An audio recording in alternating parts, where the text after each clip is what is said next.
ونؤمن به ونتوكل عليه ونعوذ بالله من شرور أنفسنا ومن سيئات أعمالنا من يهده الله فلا مضل له ومن يضلله فلا هادي له وأشهد أن لا إله إلا الله وأشهد أن سيدنا ومولانا محمدا عبده ورسوله وصلى الله تعالى على النبي الأمي وعلى آله وأصحابه وبارك وسلم تسليما كثيرا كثيرا. أما بعد فقال النبي صلى الله عليه وسلم تعاشروا كالإخوان وتعاملوا كالأجانب أو كما قال النبي صلى الله عليه وسلم. گزشتہ ہفتے آپ حضرات کی خدمت میں یہ عرض کیا گیا تھا کہ ہمارا عبادات پر تو الحمدللہ کچھ نہ کچھ عمل ہے، لیکن معاملات میں ہم زیرو اور کوئی توجہ بھی نہیں، اور وہ معاملات کے مسائل ایسے ہیں کہ وہ تباہی کے دروازے کھول دیتے ہیں.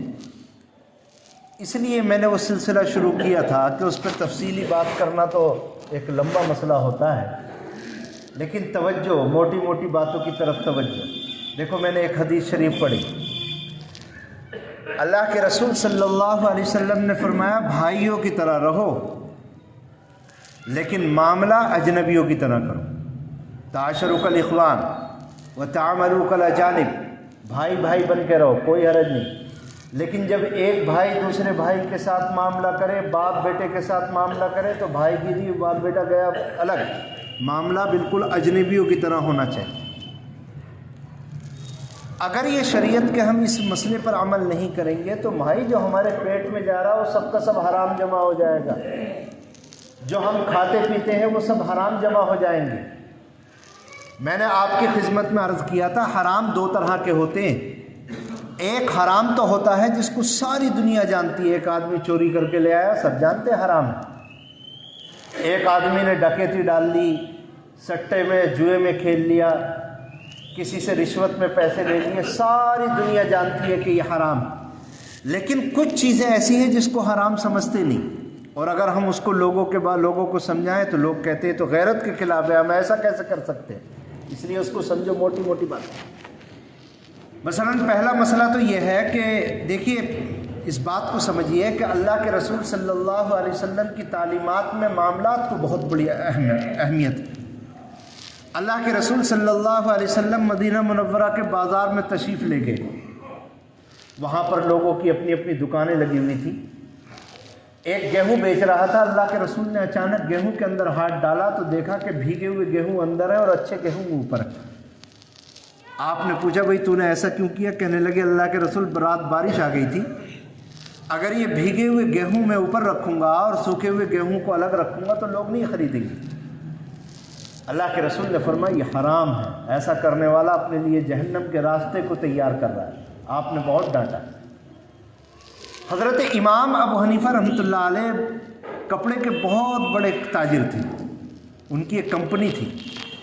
امام ابو حنیفہ کبھی کبھی اپنی دکان پر آتے تھے، ملازمین کام کرتے تھے. ایک تھان تھا، اس تھان کے اندر کھوت لگا ہوا تھا. امام صاحب نے فرمایا کہ بھئی اگر گراہک آئے تو اس کو بتا دینا کہ اس میں کھوتا لگا ہوا ہے، اس کی مرضی ہوگی خریدے گا، نہیں مرضی ہوگی نہیں خریدے گا. چند دن کے بعد امام صاحب رحمۃ اللہ علیہ تشریف لائے تو ان کی نگاہ گئی کہ وہ تھان غائب نہیں ہے. آپ نے پوچھا کہ وہ تھان کہاں ہے؟ ملازم نے کہا کہ حضرت وہ تو میں نے بیچ دیا. آپ نے فرمایا کہ اس میں کھوتا لگا ہوا تھا، بتایا؟ کہنے لگے حضرت میں بھول گیا. حضرت نے فرمایا کہ اب ظاہر بات ہے صبح سے شام تک آمدنی ہو رہی ہے، اس کے پیسے کون سے؟ امام صاحب رحمۃ اللہ علیہ کے گلے میں جتنی آمدنی تھی سب اللہ کے راستے میں صدقہ کر دی، کہیں ایسا نہ ہو کہ وہ پیسہ میرے اصل مال میں آ جائے. دیکھیے یہ آنکھیں کھولنے والی بات. امام احمد بن حنبل رحمۃ اللہ علیہ کا بیٹا قاضی تھا. اب ظاہر بات ہے اب تو مولوی کوئی غریب ہی نہیں ہوتا، اس زمانے میں علماء مالدار نہیں ہوتے تھے. اس زمانے میں اگر کسی کو گیہوں کی روٹی مل گئی تو وہ بہت بڑا امیر سمجھا جاتا تھا، ورنہ لوگ جو کی روٹی کھاتے تھے۔ امام صاحب رحمۃ اللہ علیہ تشریف لائے تو ان کے کھانا جب رکھا گیا تو گیہوں کی روٹی، امام صاحب نے فرمایا کہ بھئی یہ گیہوں کی روٹی کہاں سے آئی، ہمارے تو حالات ایسے ہیں نہیں۔ گھر کی عورتوں نے بتایا کہ آپ کے جو بڑے بیٹے ہیں اور جو قاضی ہیں ان کے ہاں کوئی ہدیہ دے کر کے گیا یہ روٹی۔ امام صاحب رحمۃ اللہ علیہ نے فرمایا کہ بھئی جج کے ہاں اور قاضی کے ہاں ہدیہ نہیں آتا، ہدیے کے نام سے رشوت آتی، اس لیے گھر کا کوئی فرد اس کو نہیں کھائے گا، ہے نا۔ اب یہ الیکشن آ رہا ہے، گھر گھر کیلے آئیں گے، پیسے آئیں گے، مٹھائیاں آئیں گی، لوگ خوب کھائیں گے۔ اللہ کے بندو، جو الیکشن کے نام پر چھوٹا الیکشن ہو یا بڑا الیکشن ہو، جو یہ مٹھائیاں، کیلے، فروٹ آتے ہیں، یہ سب کا سب رشوت ہے، اس کا قبول کرنا حرام، اس کا اپنے بچوں کو کھلانا حرام۔ تو امام احمد بن حنبل رحمۃ اللہ علیہ نے کہا قاضی کے گھر میں رشوت آتی ہے، ہدیہ نہیں آتا۔ روٹی لی اور روٹی لینے کے بعد میں اپنے خادم کو بھیجا اور کہا کہ بغداد میں کوئی فقیر لینا چاہے تو لے لو، لیکن اس کو بتا دینا یہ رشوت کی روٹی۔ چنانچہ وہ کھڑا ہوا دوپہر تک اعلان کرتا رہا، کوئی لینے نہیں آیا۔ جو فقیر لینے آتا اس سے کہتا امام احمد کے لڑکے کیا رشوت کا یہ لینا ہے تو لے لے۔ وہ فقیر بھی اتنے نیک تھے، کہنے لگے ہم نہیں کھائیں گے رشوت کا۔ امام ملا علی قاری رحمۃ اللہ علیہ نے مرقات المفاتیح میں لکھا، آخرکار امام صاحب نے ان روٹیوں کو سمندر میں ڈلوا دیا تاکہ ان روٹیوں کو مچھلیاں کھا لیں، لیکن ملا علی قاری نے لکھا کہ امام صاحب نے ایک زمانے تک اس سمندر کی مچھلیاں نہیں کھائیں، کہیں ایسا نہ ہو کہ اس روٹی کو کسی مچھلی نے کھایا ہو اور وہ مچھلیاں میرے پیٹ میں آ جائیں۔ نہیں سمجھے؟ تو دیکھو اس کو مسئلے کو سمجھو۔ میں یہ سمجھا رہا تھا کہ باپ بیٹوں کا مشترک کاروبار ہوتا ہے، اس میں بڑے جھگڑے کھڑے ہوتے ہیں۔ یہ باپ جو اپنے بیٹے کو اپنی دکان پر رکھ رہا ہے، یہ کیوں رکھتا ہے؟ نمبر 1، بیٹا کاروبار میں شریک ہے، پارٹنر ہے۔ نمبر 2، بیٹا تنخواہ دار ہے، باپ کا ملازم ہے، اس لیے اس نے اپنی دکان پہ رکھا ہوا۔ تیسری صورت، بیٹا ہے، اپنے بیٹے سے کام لے رہا ہے، کوئی حرج نہیں، لیکن یہ تینوں صورتیں واضح ہونی چاہیے۔ اگر یہ تینوں صورتیں واضح نہیں ہوتی ہیں تو آگے جا کر کتنا بڑا فتنہ کھڑا ہوتا ہے میں آپ کو بتاتا ہوں۔ اگر یہ جب باپ کا انتقال ہو جاتا ہے اور کاروبار کے اندر کاروبار اور باپ کے مال کو تقسیم کرنے کی نوبت آتی ہے تو بھائیوں کے درمیان میں اختلاف کھڑا ہوتا ہے۔ اب لوگ مفتی صاحب سے رابطہ کرتے ہیں، آخرکار مفتی صاحب اس مال کو کیسے تقسیم کریں؟ وہ بڑا لڑکا یہ کہتا ہے کہ میں نے اپنی زندگی کے 20 سال باپ کی دکان پر لگائیں، یہ سارا کاروبار میرا کھڑا کرا ہوا، اس لیے میں لوں گا۔ اگر مفتی فیصلہ کرتا ہے کہ اس کا ہے تو سارے بیٹوں کے ساتھ ظلم ہو رہا ہے، ان کو کون دے گا؟ چھوٹے چھوٹے بچے کیسے کھائیں گے؟ اور اگر یہ فیصلہ کیا جائے کہ یہ باپ بھائیوں کے ساتھ شریک ہے، یہ سارا مال باپ کا ان تمام بھائیوں میں برابر تقسیم ہوگا، تو بیٹے کی زندگی کے بہترین 20 سال ختم ہو گئے۔ جب اس کی اولاد جوان ہوئی، اب اپنی بچوں کے لیے کچھ کرنا چاہتا ہے تو وہ پیدل ہو گیا۔ یہ صرف باپ کی ایک غلطی کی وجہ سے۔ اب ہوتا یہ ہے کہ اگر بڑا لڑکا زور آور ہے، وہ کاروبار پہ قبضہ کر کے کہتا ہے میرا ہے، وہ دوسروں کا حصہ بھی کھا گیا، حرام۔ اور چھوٹے بھائی بہن اگر زور آور ہیں، وہ اس پر قبضہ کر لیتے اور کہتے بھائیوں کے درمیان میں برابر تقسیم ہونا چاہیے۔ یہ ایک باپ کی چھوٹی سی غلطی کرنے کی وجہ سے اس کا حق اس نے کھا لیا اور اس کا حق اس نے کھا لیا۔ میں آپ کو بتاتا ہوں ہمارے گھروں میں کیا ہوتا ہے۔ آدمی مرا اور مرنے کے بعد میں سنو، قرآن نے فرمایا ما ترکا، آدمی مرتے وقت میں جو مال چھوڑتا ہے وہ ترکہ ہے، کسی ایک آدمی کا نہیں۔ اس نے جو بیٹی، بیٹے، بیوی، ماں باپ، بہن بھائی چھوڑا، وہ ان میں شریعت کے لحاظ سے تقسیم ہوگا۔ اب دیکھیے ہمارے گھروں میں غلطی کیا ہوتی ہے، میں موٹی موٹی مثالیں دے رہا ہوں۔ مثلا باپ مرا تو لوگ ہم سے مسئلہ پوچھنے کے لیے آتے ہیں کہ ہمارے باپ کے جو کپڑے ہیں کیا ہم کسی فقیر کو دے سکتے ہیں؟ ارے بھائی تیرے کپڑے ہیں تو دے دے، تیرے تو کپڑے ہی نہیں، تو کیوں دے رہا ہے؟ یہ تیرے کپڑے ہی نہیں، تو کیوں دے رہا ہے؟ ہاں، تیرے بہن بھائی اور جتنے ورثہ جمع ہیں ان کو جمع کر، اور جمع کرنے کے بعد کہا ہے کہ ابا کے 10 جوڑی کپڑے ہیں، اگر سب لوگ راضی ہیں تو میں فقیر کو دے دوں۔ اگر سارے کے 10 فقراء ورثہ، بہن بھائی، ماں باپ، بیوی، بچے سب راضی ہیں تو دے دے۔ اس مسئلے میں بھی پھر گڑبڑ ہوتی ہے۔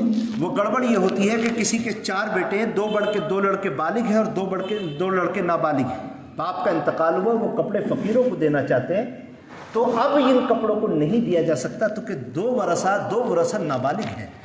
اگر 2 چھوٹے بچے یہ کہہ بھی دیں کہ ہم یہ کپڑے ہمارے باپ کے فقراء کو دے دو، تب بھی دینا جائز نہیں، اس لیے کہ نابالغ بچے کا ہدیہ نافذ ہی نہیں ہوتا۔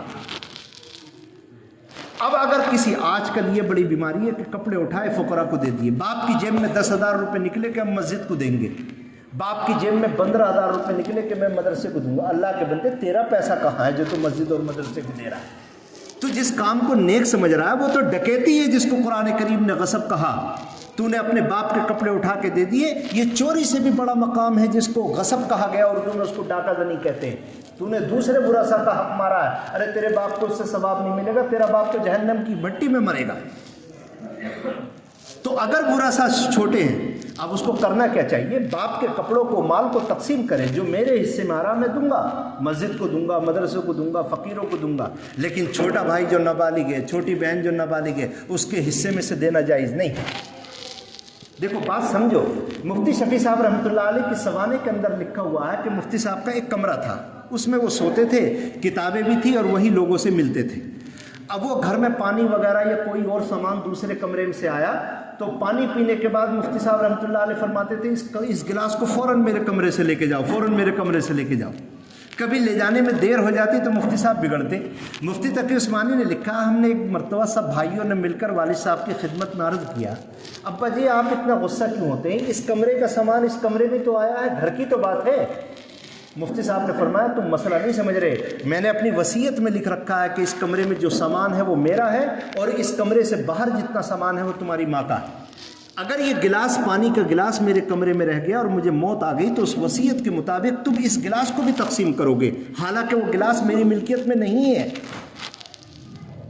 یہ اختیار مفتی تقی عثمانی نے اپنے والد کے سوانے میں لکھا ہے کہ ڈاکٹر عبدالحی صاحب رحمۃ اللہ علیہ، جو مفتی حضرت تھانوی رحمۃ اللہ علیہ کے بڑے خلفاء میں سے تھے اور مفتی شفیع صاحب رحمۃ اللہ علیہ سے بڑی محبت تھی، ان کے انتقال کے بعد میں ان کے گھر گئے ان کے بچوں سے ملنے کے لیے، تو مفتی تقی عثمانی لکھتے ہیں میں نے حضرت کے چہرے کو دیکھا تو کچھ کمزوری تھی، تو ابا جان کا ایک خمیرہ رکھا تھا، میں اس خمیرے کو اٹھا کر کے لایا اور 1 چمچ خمیرے کا بھر کر مولانا عبدالحی صاحب رحمۃ اللہ علیہ کی خدمت میں پیش کیا کہ حضرت آپ کے چہرے سے کمزوری لگ رہی ہے، خمیرہ کھا لیجیے۔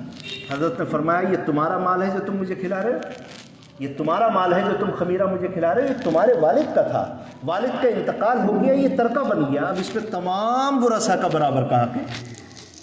تو سارے کے سارے بچے وہیں کھڑے تھے، سب کہنے لگے ہم اجازت دیتے ہیں آپ اس کو کھائیں، تو حضرت نے کھایا۔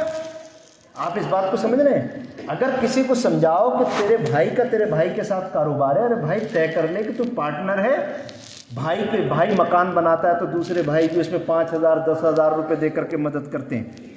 کسی کو سمجھاؤ تو لوگ کہتے ہیں یہ مسئلہ تو غیرت کے خلاف۔ دیکھو ہمارے یہاں ایک جھگڑا اور ہے، جب بچوں کی شادی ہوتی ہے تو باپ زیور اس کی دلہن کو چڑھاتا ہے، یہ زیور ہے کس کا؟ اگر باپ سے اور ماں سے اگر لڑکا پوچھ لے جی یہ زیور ہے کس کا، تو باپ اور ماں کہتے ہیں ابھی سے اپنا اپنا کر رہا ہے ابھی سے اپنا اپنا کر رہا ہے، یہ پوچھتے ہیں۔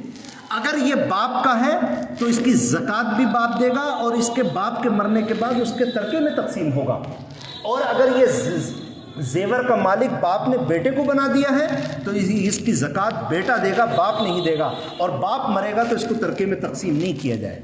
لیکن باپ اپنی غیرت کی وجہ سے بالکل خاموشی اختیار کرتا ہے اور اس کا نتیجہ یہ ہوتا ہے کہ خاندانوں کے اندر جھگڑے کھڑے ہو جاتے ہیں، اور ایسے جھگڑے کھڑے ہوتے ہیں ایسے۔ اچھا پھر یہ ہوتا ہے کہ بڑی بہو کو اگر زیور چڑھا دیا اور وہ کہتا ہے تمہارا ہے، تو دوسرے وقت میں اگر کبھی چھوٹے بچوں کی شادی میں زیور کی ضرورت پڑتی ہے تو پھر وہاں جھگڑا کھڑا ہوتا ہے۔ باپ کہتا ہے یہ میرا ہے، بیٹا کہتا ہے آپ نے تو مجھے دیا تھا یہ میرا ہے۔